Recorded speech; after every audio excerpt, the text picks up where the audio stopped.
Mateo 25:30. Y al siervo inútil echadle en las tinieblas de afuera, allí será el lloro y el crujir de dientes. Este pasaje completa los versículos anteriores, al revelar que Dios no solo quita el talento al siervo inútil, sino que también le condena al tormento eterno. Esto debe servir de advertencia a todos aquellos que son negligentes en el cumplimiento de su principal deber, que es conocer, discernir y meditar la verdad, para así darla a conocer correctamente. Como bien nos lo hace saber el Señor, para mostrarnos la necesidad de ser humildes y confiar solo en la fe. Todos nosotros en un sentido general, somos siervos inútiles, aunque hayamos hecho todo lo que nos ha sido ordenado. Meditemos a la luz de las Escrituras, y entenderemos que no hay hombre que pueda ufanarse de afirmar que ha traído provecho a Dios. Porque, cuando hacemos su voluntad, somos nosotros quienes recibimos el beneficio, mientras que Dios solo obtiene contentamiento en que sus escogidos sean justificados. Por lo tanto, esforcémonos en ser como el siervo fiel y prudente, que se prepara para dar fiel testimonio de aquel que lo salvó. El siervo fiel y prudente sabe que ha sido llamado a ser sal de la tierra, luz del mundo. Y esto implica que de alguna manera proveerá a otros de alimento espiritual a tiempo, pero lo importante es que este alimento espiritual no esté adulterado. A cada uno de nosotros ha asignado Dios su tarea, de acuerdo a la posición donde Él mismo le ha colocado.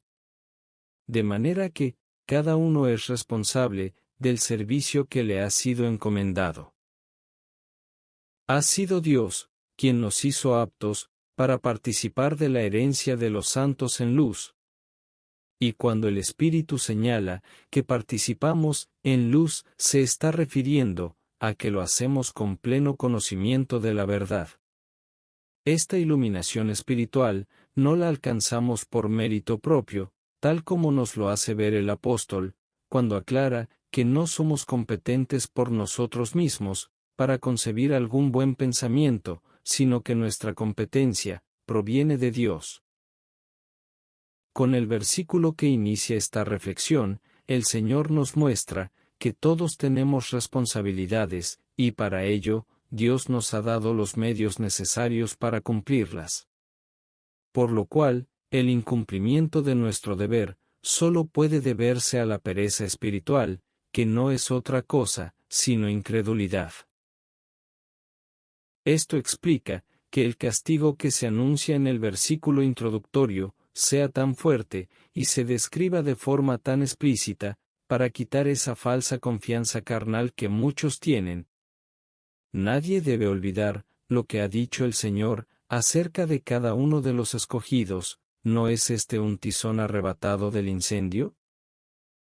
El Espíritu enseña que cada uno debe caminar con temor santo.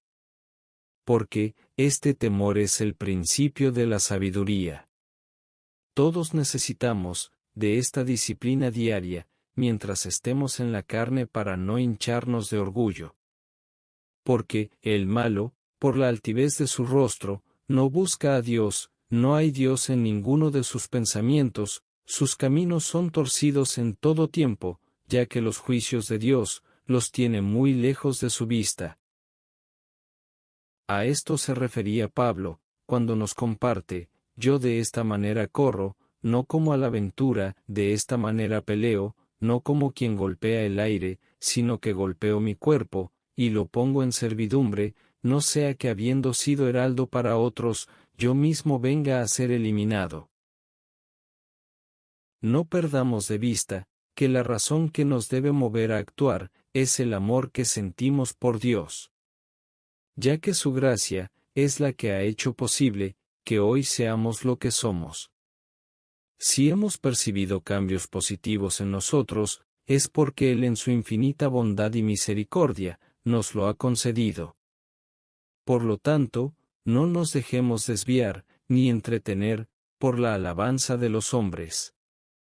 Hemos sido advertidos que el hombre malo lisonjea a su prójimo, y le hace andar por camino no bueno.